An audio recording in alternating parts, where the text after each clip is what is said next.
Oh, there it goes. It's opening. Well, hi everyone. I'm Beibei Song. Very glad to be here today. Thank you, Piero, for inviting me.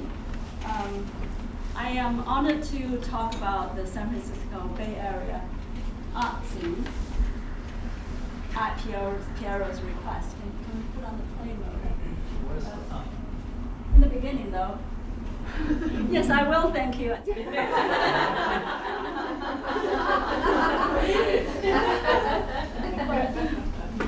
do some other things first.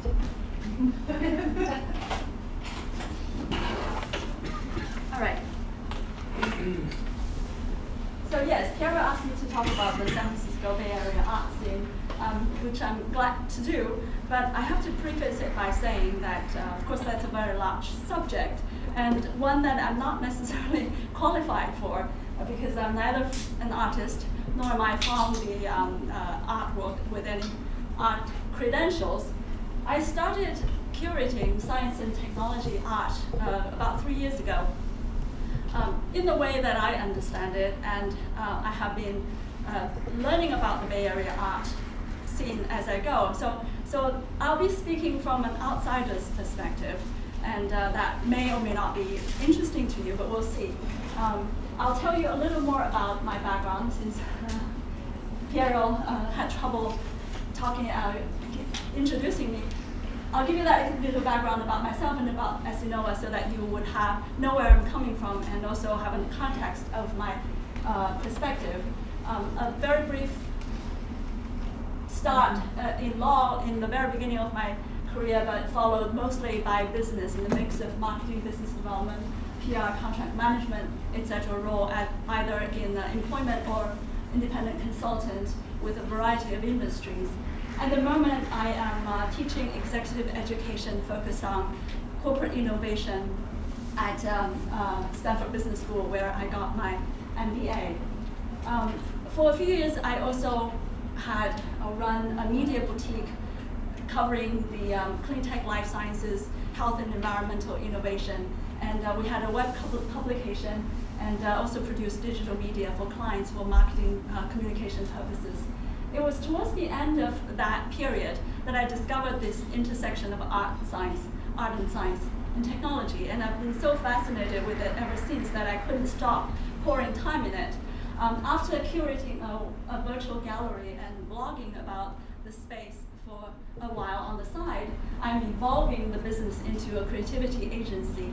We're now starting to represent some of the best science and technology artists, polymaths, and teams. And recently, a museum in Shanghai just accepted our proposal to have a group exhibition there. And we are assisting Tsinghua University in a major electronic art festival in Europe. So that as the context of my perspective, let's get into the topic of today. Everyone here is probably familiar with this story that raged in the media 3 years ago, the infamous Google bus, which became a symbol of the income inequality, the growing divide, the intense tension between the art community and the tech industry. Just an anecdote that has some personal connection. Does anyone know Cell Space in the Mission? Okay, so I'm a tango dancer, and for many years, Wednesday night, Cell Space had a milonga that was well attended. It's the place to go for nuevo style or alternative style of tango. That's how I know about this place. Cell Space no longer exists. It's closed down because the site where it sits on 2050 Bryant Street is the subject to a development project. And people have been outraged.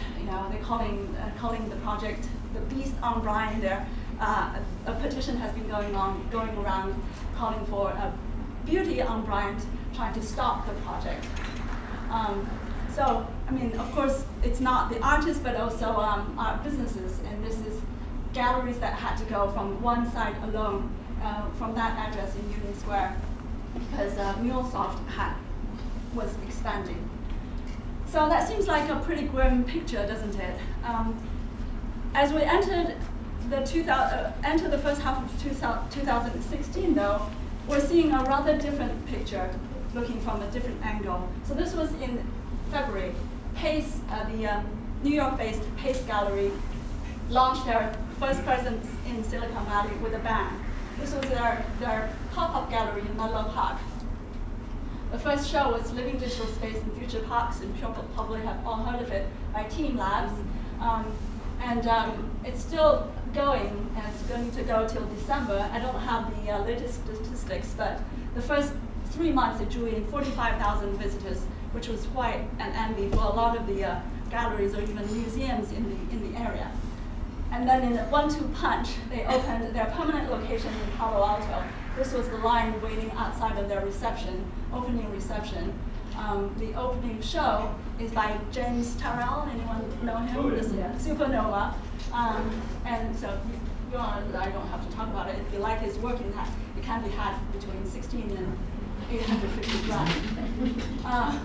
Then a few weeks later, another mega gallery, Gagosian, opened in San Francisco. It's the 16th worldwide location of the gallery. It looks modest kind of facade, but don't be deceived. Behind it, the first show had boasted big names from modern art to present day, and here are some of the names. This date was rather strategic because it followed the much anticipated grand reopening of SF MoMA a few days prior, which is now the biggest modern art museum in the country. It's about the size of New York MoMA and Whitney Museum combined.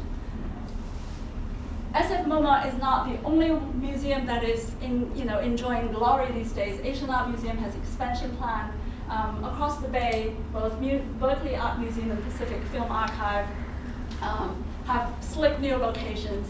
I haven't been to either of those, but I was recently at Anderson Collection, which is the second of the 3 new buildings that came up in 3 years of this really ambitious Stanford Art District.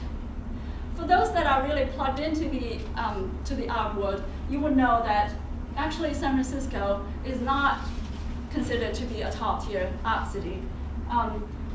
Despite the art world's effort to tap into Silicon Valley wealth, and art dealers circling IPOs for many years, the tech community has not embraced art. If you look at the 15th most recent, this is a recent survey of the 15 most influential art world cities in 2015. San Francisco did not make the cut. We would rank even lower than Detroit.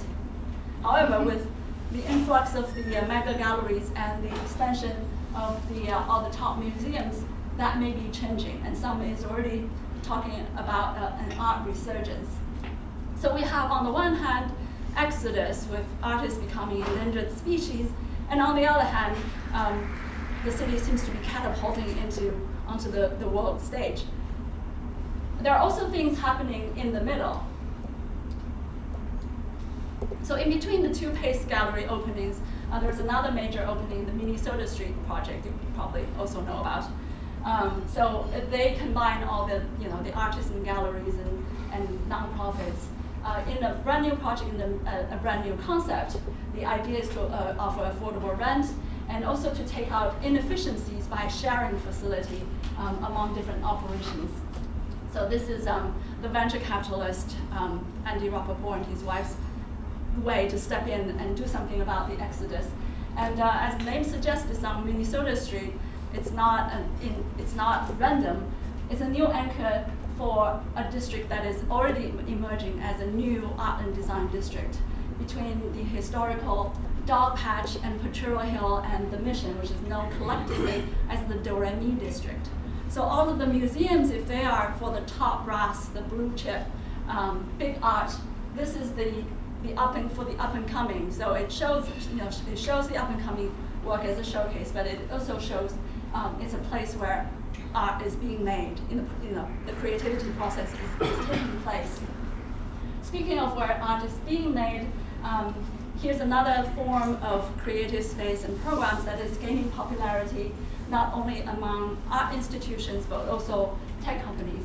You're probably all familiar with Jurassic. Martha has come to speak to LASER, and this is in sharp contrast to Jurassic's really rural, serene setting. This is in a bustling urban environment, Autodesk's Pier 9 operation. Basically, it's a place where artists, makers, and fabricators come together and create their cutting-edge projects. So these are some of their projects, and really mind-boggling. These projects are pushing Autodesk's products to their beyond the limit, and also in many cases leading to new use cases that Autodesk would not have thought of themselves. And here are some of the other residencies with other organizations and companies. So now, with all of these conflicting forces and different movements in different directions, what are we to make all of this? So I have some observations. Obviously, as a whole, it seems that the city or the area is rising, is ascending in the international art stage from we're becoming something, if I can call it, more provincial to something that's more international. And the ecosystem is definitely changing, both in terms of physical locations and the players and the models itself. It also reminds us that art is probably not one face. The little word ART, it has so many facets, so many layers, different aspects to it. So are these changes good or bad? Here are some of my humble opinions or reflections. San Francisco Bay Area would not have been San Francisco Bay Area without its bohemian soul. A little over 100 years ago, the city hosted the Panama Pacific International Exhibition. And this was when the city had been destroyed by a devastating earthquake. And half of the globe was at war at the time, so what did the city do? It put on a giant celebration, basically curating the whole planet, the best arts and inventions and industries at the time, and invited the whole world to come to see. So that is the kind of spirit of San Francisco. And by the middle of the century, it has led the nation in as for literary revival and political revolutions and countercultural ideas, from the San Francisco Renaissance to the Beat generation to the hippie movement. And this is the kind of cultural milieu that afterwards the epicenter of technology and capital of innovation that we know of came into being. I would say that without this bohemian soul, the Silicon Valley innovation powerhouse would not last very long. On the other hand, displacement is not really new. The Bohemians in North Beach, we're looking at City Lights bookstore previously, they began the displacement of Italians, working class Italians. The hippies in Haight-Ashbury displaced the residents there. Castro was Irish before it became a gay mecca. And then the Mission District, that is hotly contested today, wasn't always working class Latinos and artists. There are other people who were displaced, for example, the Irish and the Germans. So change is part of life. It's very difficult, but it could also be an opportunity. And for individual artists, individual people whose lives are affected, I can certainly understand, relate. I understand the difficulties. My family and I have actually been kicked out of our rentals 2 times. The second time, we only had 2 months to move. So people's anger is rather understandable. On the other hand, there can be other reactions, and there have been other reactions. Stewart Brand, anyone know him? Oh, okay. So it's kind of the connection between the flower movement and the technology era. He's been calling for people to try out he sees this as an opportunity to try out new forms of living, like intentional tent communities. And there are others who are adapting. For example, University Arts, as one of the businesses, actually called up several art supply stores before my recent trip to China to buy Buddha board as a gift. And it turned out half of the stores are no longer at their listed locations. University Arts used to be in downtown Palo Alto, and their landlord wanted to rent it to a social networking company, so they had to move. But they ended up buying their new location, a cheaper, relatively cheaper location in Redwood City. So they're their own landlord now, and they also, of course, have to adapt their business. They can't rely on foot traffic in downtown Palo Alto anymore, but now they're becoming more of a destination store. So people who really want to buy art supplies, they make a point to go there. And people would also point out that artists are always the ones who broke new ground. They're always the ones looking for cheaper places to hang out and places that have more creative energy anyway. And quite often, those artist colonies become later on more attractive to the mainstream and becomes tourist destinations. In Carmel being a telling example, or this district in Vancouver. I don't remember the name anymore. There are lots of examples, and Oakland today might become one of those destinations as an unintended beneficiary of this exodus. And many would also, and also ironically, as Fred Turner, the American cultural historian in Stanford, will tell you that the techies are just like artists. They are two prickly species but have a lot in common. The tech culture, he would say, is a direct descendant of the hippie movement. Many of the techies, and including the tech companies, consider themselves working on a social mission to transform the world for the better with their technology. And to a certain extent, that has been true. Of course, like many things, it's a double-edged sword. There have also been negatives. But they do have a lot in common, these two groups of people. And we mentioned that the tech community has not embraced art, other than one factor being that many of the millionaires and billionaires, they made their money in their 30s or even 20s, usually not the age when people start collecting art. But other than that, there is also that technology, the techies have a problem with the traditional art world. They consider it too stodgy. They actually, many technology people think that they are the ones making art.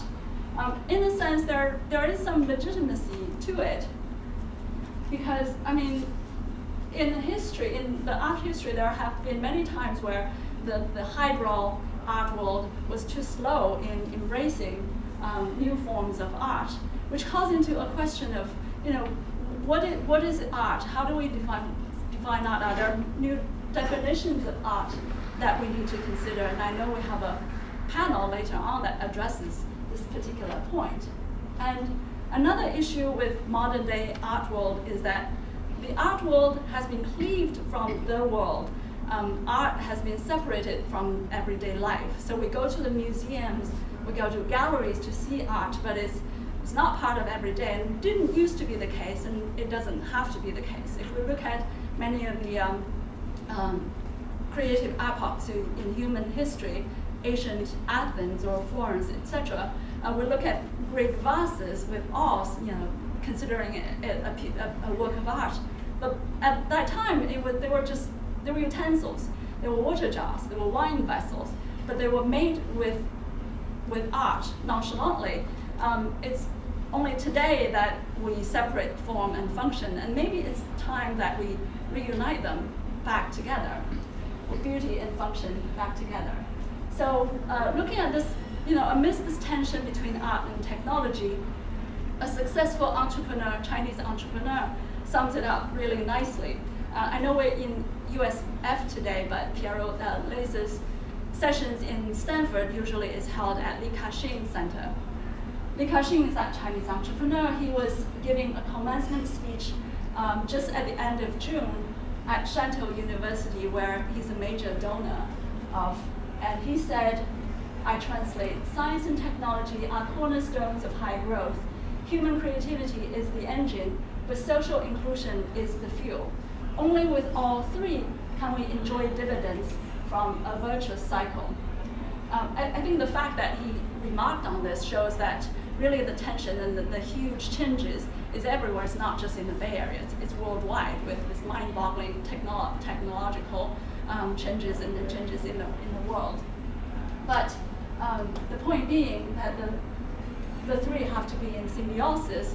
If not, the virtuous cycle will break, and eventually everyone will suffer in the long run. And then you would see things like Brexit.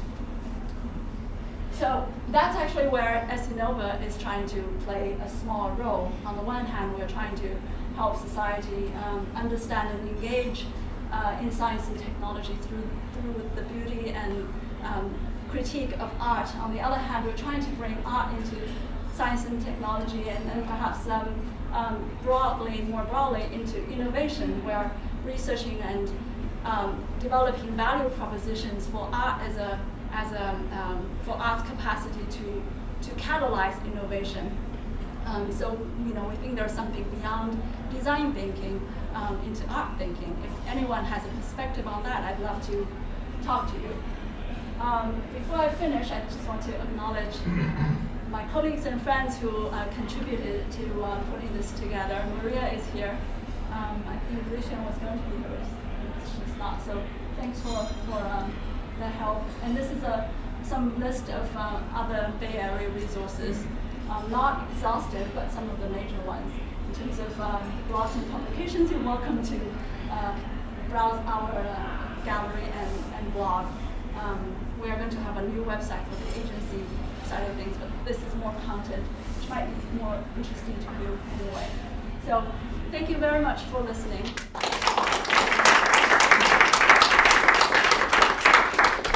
Clusters of them that you think are hot right now are really on the way? Clusters here or around the world? Oh, here. Clusters. Here we are. In the Bay Area. Well, Laser or the last festival is definitely a major representation. There's listed some other festivals as well. I think there's Code Me 01, Code Me, and there's something else. And Gray Area Art Foundation does a lot of work. And there's this SwissNex. They are a nonprofit that basically, they are kind of the window between Europe, Switzerland for sure, but broadly Europe, and also Europe and Bay Area.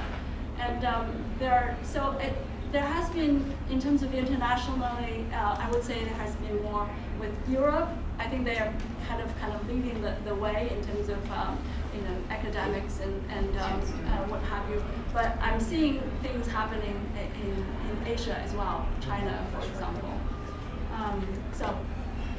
Those are some of the ones that came to mind quickly.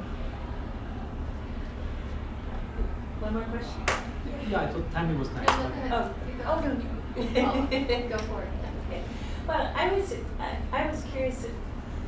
Talking before, I mentioned that it seems like there's a subset of the art, science, and technology here, which is kind of either grown out of or centered around Burning Man, and I just wondered if you had encountered that, thought that was true, had any observations about that. Centered on Burning Man.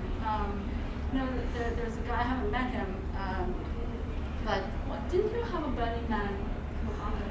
Several times. Yeah, so he probably has a better perspective on that. There are definitely connections. I haven't studied Burning Man very much, and I haven't actually been there myself. But some are observing that Burning Man is getting a bit old. It's losing its initial kind of I hate to use the word soul a little bit. Just these really wealthy tech people. They go there and they play, and then after that they come back to their usual life. So I don't have a very, very good answer to that, but I think people are actually exploring something like Burning Man, but in a new generation. Burning Man is out in middle of nowhere, quite isolated, away from quote-unquote civilization, but people are also trying to create those kind of environments in the civilization, urban type of Burning Man. I know this guy, I haven't met him, but from what I hear, that's what he's all about. He actually, I think he's the chairman of Gray Area Art Foundation. So he's all about maker, urban, and trying to create that kind of environment here. So I don't think I'm really answering your question. It's a great answer because it's really about what you've encountered as you're learning this art world. That's what you see. It's interesting. Anybody else? The same question, just sort of phrased differently. How did you get started? When did you start, and what drove you to get started in this area? Sure. I have a short and long answer. There's professional side and there's personal side.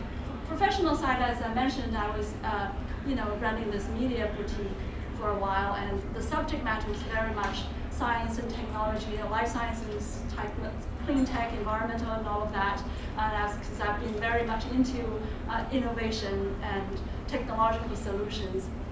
And I've also had this other side that wanted to, my first half of my professional life has been very straightforward, at least from a Chinese standard. You go to the best schools, you go to, these big name employers, good names to show off from your resume. But a few years after my MBA degree, I began to recognize another part of me, which is more like an artist hidden inside of me. And of course, I don't have any training or background in art, and I kept kind of fighting it off. And I had many years actually trying to reconcile the two, but I kept looking for an outlet for that part of me. And the media company was one outlet because we were producing videos, and I was working with images and videos, etc., filmmaking, and that was exciting. But as that progressed, on the one hand, I began to see limitations of science and technology. I began to see the power of human mind, of behaviors. So I began, so I started to look into that area. And I also stumbled upon a book that's written by Jonah Lara. Bruce was a neuroscientist, and that kind of immediately clicked because, this is exactly what I have been kind of trying to get my mind around. He basically, in that book, his argument is artists often have the instinct that's later on proven by science. He had a number of examples connected because he's a neuroscientist himself. So I just got very interested in this area. And also just in terms of the artistic outlet, I felt that producing videos for marketing communications was becoming a very commodity because everyone makes videos and you can post good videos, crappy videos on YouTube, online. It's hard to become, to be different. So I wanted to kind of up myself in the business in that, in terms of the artistic caliber and quality as well. Could I ask you to repeat the name of the book and the writer of the book? Yes, Jonah Lara, L-E-H-R-E-R, Jonah is J-O-N-A-H. Very talented writer. He was a kind of a rock star science writer for a while. Unfortunately, he's kind of fallen from grace because he was under pressure to keep producing, and then he was recycling his stuff, and he was, New Yorker magazine had to fire him and all of that stuff. But still, it was a very good book. And the book is Imagine How Creativity Works? He actually did have something like that, but that was the second book. The first one was Okay, you can get the details. Thank you. Okay. Thank you.